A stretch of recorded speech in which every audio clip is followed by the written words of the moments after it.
لاری حاجی افسانچہ مدثر احمد شیموگا افتخار صاحب کا truck transportation کا بزنس تھا۔ لوگ انہیں لاری افتخار کہا کرتے تھے۔ اب وہ سفر حج کی تیاریوں میں مصروف تھے۔ کئی سالوں سے وہ کوشش کر رہے تھے کہ اللہ کے گھر کا دیدار کریں، حج کرے۔ آخر کار افتخار صاحب کی یہ مراد پوری ہوئی۔ اس سال وہ سفر حج پر روانہ ہوئے۔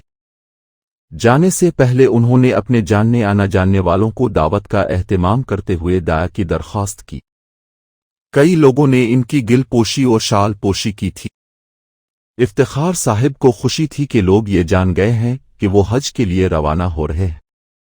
پورے 1 ماہ کے حج کے سفر کے بعد جب وہ واپس اپنے شہر پہنچے تو ان کی آمد پر استقبالیہ جلسہ رکھا گیا تھا۔